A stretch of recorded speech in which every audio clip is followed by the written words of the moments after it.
Araw-araw mandirigma para lang makapasok on time sa eskwela at opisina. Ganyan ang buhay commuter, lalo kapag rush hour, traffic, tayuan at pila. Ang Department of Transportation may gustong subukan para mabawasan ang mahabang pila sa MRT.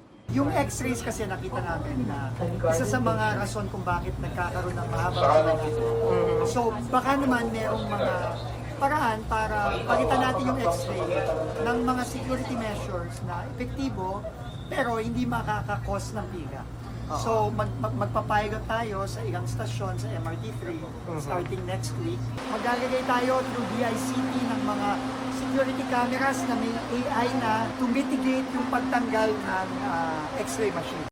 Tinanong namin ng mga kapusong online kung pabor silang tanggalin ang mga X-ray machine sa mga MRT station. Sagot ng isa, pabor dahil mas epektibo naman ang mga K9 sa security search. Komento naman ng isa, huwag tanggalin ang mga X-ray. Mas okay na raw na maabala para sa kaligtasan ng mga pasahero. Hindi rin pabor ang isa pa, dapat daw damihan na lang ang X-ray machine para maging mas mabilis.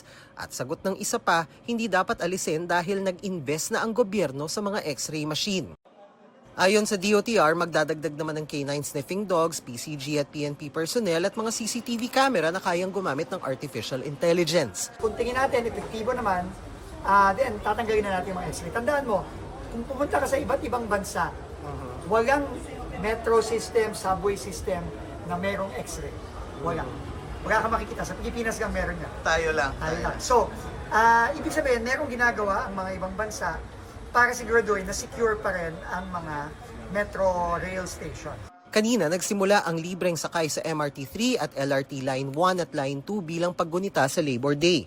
Tatagal yan hanggang Sabado, May 3. Sabi ng DOTR, nasa 80 million pesos ang tinatayang revenue loss o lugi ng gobyerno sa 4 na araw na libreng sakay.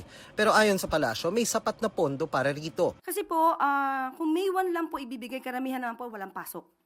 So hindi naman po nila mararamdaman. Yung benepisyo matatanggap po nila.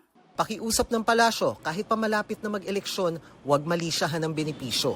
Hayaan po natin makinabang yung taong bayan sa mga maaaring itulong ng gobyerno sa kanila. Para sa GMA Integrated News, Dano Tingkungko ang inyong saksi.